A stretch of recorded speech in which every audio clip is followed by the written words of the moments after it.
बातमी अमरावतीमधून आहे। अमरावती जिल्ह्यातील परतवाडा प्रकरणातील मुख्य आरोपीच्या घरावर तोडक कारवाई करण्यात आलेली आहे। परतवाडातील लैंगिक शोषण प्रकरणातील आरोपीच्या घरावर जेसीबीने कारवाई केली आहे।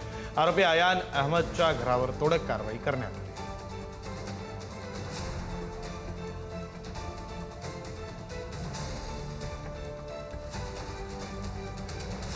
दृश्य आपण पाहतोय, आरोपीच्या घरावर तोडक कारवाई करण्यात आली आहे।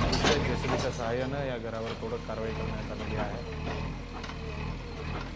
परतवाडातील लैंगिक शोषण प्रकरणातील आरोपीच्या घरावर जेसीबीने कारवाई करण्यात येते। कारवाई करण्यात आली त्यावेळी दृश्य आहे। जेसीबीने या घरावर तोडक कारवाई करण्यात आलेली आहे। अमरावती जिल्ह्यातील परतवाडा प्रकरणातील मुख्य आरोपीच्या घरावर कारवाई करण्यात आली। हे घर आहे मुख्य आरोपीचं घर आणि त्या घरावर तोडक कारवाई केली जाते। जेसीबीच्या सहाय्याने घराबाहेर असलेला जिना, लोखंडी जिना हा तोडण्यात आलेला आहे। घरावर तोडक कारवाई केली जाते आणि त्याची ही दृश्य आपण पुढारी मिळतात दिसतो।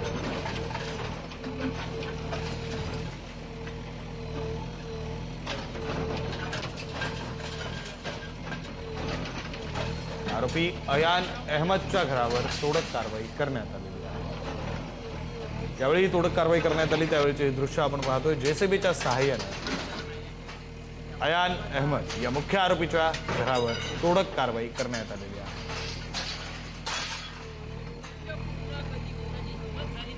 अमरावती जिल्ह्यातील परतवाडा प्रकरणातील मुख्य आरोपीच्या घरावर तोडक कारवाई करण्यात आली आहे। परतवाड्यातील लैंगिक शोषण प्रकरणातील आरोपीच्या घरावर जेसीबीने कारवाई करण्यात आली। आरोपी अयान अहमदच्या घरावर तोडक कारवाई करण्यात आली।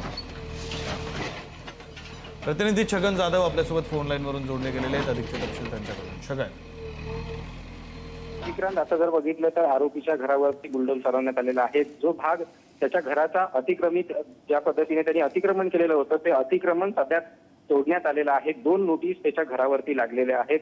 एका नोटीसमध्ये अतिक्रमण पाडण्याची नोटीस त्याच्यावरती लिहिलेलं होतं, मात्र दुसरी जी नोटीस आहे त्याच्यामध्ये त्याच्या घराचे जे 2 माळे आहेत त्याच्या वरच्या घराचा त्यांनी परवाना घेतला नसल्याचा, बांधकामाचा परवाना घेतला नाहीये आणि त्यामुळे 30 दिवसाच्या आत त्यांनी स्वतः ते बांधकाम तोडावं अशा पद्धतीच्या सूचना या नोटीसमध्ये देण्यात आलेल्या आहेत।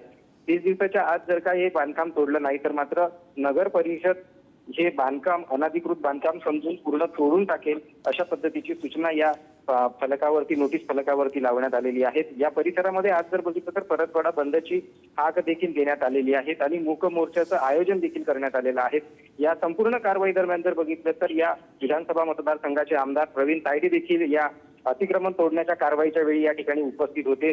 त्यांनी देखील पुन्हा एकदा एसआयटी चौकशीची मागणी या ठिकाणी केलेली आहे। त्यामुळे आता या प्रकरणामध्ये जर बघितलं तर 4 आरोपी आतापर्यंत पोलिसांनी पकडलेले आहेत आणि आणखी सुद्धा आरोपीची संख्या वाढणार असल्याची शक्यता पोलिसांकडून दाट वर्तवण्यात येत आहे। त्यामुळे आता या प्रकरणामध्ये नेमकी पोलिसांची कारवाई आणखी पुढे काय सरकते याकडे आता संपूर्ण अमरावतीकरांसह राज्याचं लक्ष लागलेलं आहे। दुसरीकडे जर बघितलं तर स्वतः मुख्यमंत्र्यांनी पोलीस अधीक्षकांना फोन करून निष्पक्ष चौकशी करण्याचे सूचना ज्या आहेत त्या दिलेल्या आहेत। त्यामुळे या प्रकरणात पोलीस देखील राजकीय कुठलाही हस्तक्षेप न घेता निष्पक्षपणे चौकशी करताना दिसत आहेत।